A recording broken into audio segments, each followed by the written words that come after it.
Welcome to the Put on Waivers Media Group, home of the Put on Raiders podcast and the Student Body Right podcast. This is your place for the best breakdowns and the best insight for those who fight on and bleed silver and black. Now, here are your hosts, Dwayne Douglas and Ryan Holmes. And welcome, everybody, to another glorious episode of the Put on Raiders podcast. I'm your host, Dwayne Douglas, and as always, I am podcasting off the beautiful shores of the Pacific Ocean. Beautiful day out here in Southern California, POR. That's me on my Twitter handle, so check me out there. And also Put on Waivers _podcast, Put on Waivers _podcast. You can find that on Twitter. I'm sorry, on Instagram. So check me out there. 60% of you are just you're watching and not subscribing. Subscribe. You watch every week, so go ahead and subscribe to the Put on Raiders podcast and the Student Body Right USC podcast and the Put on San Francisco Giants podcast as well. So, all right. So this is where we do the Raiders' top 5 headlines going into week 4, if you will. They're 1-2 right now after blowout, embarrassing, disgusting, deplorable loss to the Washington Commanders and Marcus Mariota.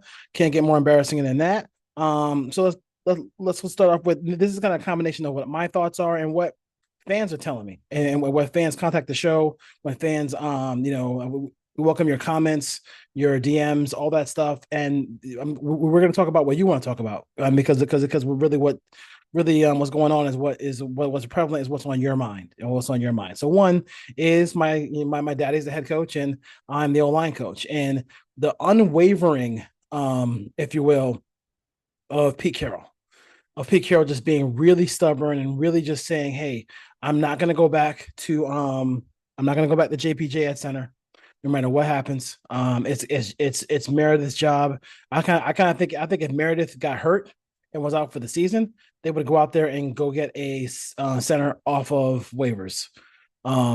They're not putting JPJ there ever again. Even though it looked like JPJ had a good rookie campaign. Even when Dylan Parham played center, those 2 games when Andre James was out, he showed some promise, but they don't care. For in this offense and with this group of people, with Chip Kelly, with Brendan Carroll, with Pete Carroll, it's a no-go. It's not happening. You can forget about it, and let's see how this plays out, because the Bears come to town. They got a bunch of it's not the whole monsters of the Midway from the back in the day, but we'll see if Dennis Allen, who's a solid defensive coordinator, we'll see what he has planned for this Raiders offensive line. And if they don't get it done, they don't get it done, and we'll see what happens as far as that goes. Geno Smith, is he fake or is he real? I mean, Geno Smith is a situation where I would say the stats are gonna look good, but is he playing to that level really? And I understand the offensive line isn't great. I understand there's also there are some things going on there that I would say, hey, it can't be. It's not all Geno's fault, because it's never all the quarterback's fault. The quarterback has to work in concert with everything around him, the receivers, the offensive line, all those things like that, tight ends, everything like that. But when the game was close, when the game was in doubt, you know what I mean?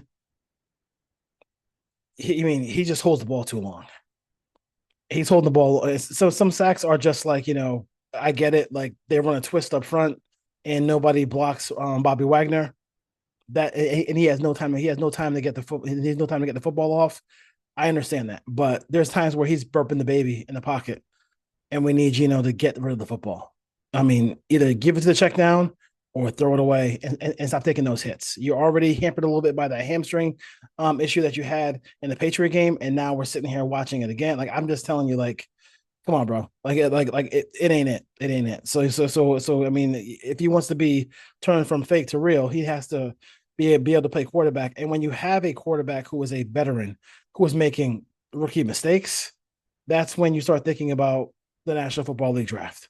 And with this group, I'm telling you right now, I would be shocked if they took a quarterback at any point. I mean, it would have to come from Mark Davis, and Mark Davis is too busy handing out, wearing pink hair and giving out WNBA MVPs.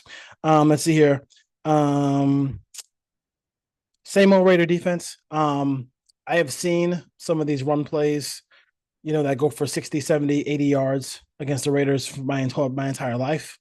It's just like it's like P Diddy. It's one can't stop, won't stop, and it just comes consistently. That could be P Diddy. That could be P Diddy as well, but we won't go there. Pause. Um,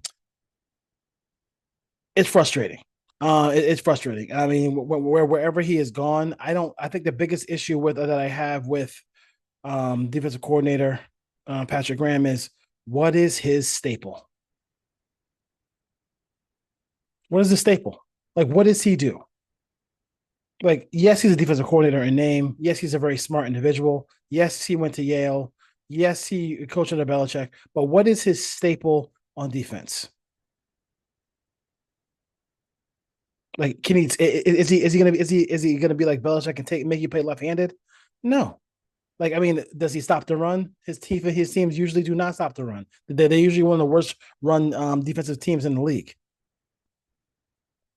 So that's the issue I have with him as far as the same old Raider defense. They don't do what they're supposed to do. They don't stop the run.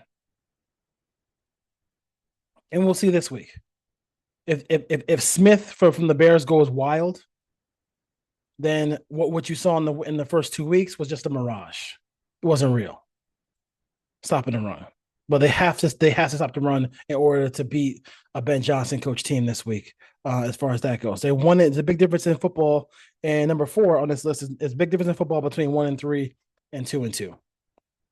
Because 1-3, and this is supposed to be the soft part of the schedule. You know, you hear, you know, if you got teenagers, or you got a mom in the house who's always on Instagram, she'll say she's in her soft girl era. Well, the Raiders are in their soft part of the schedule era, if you will.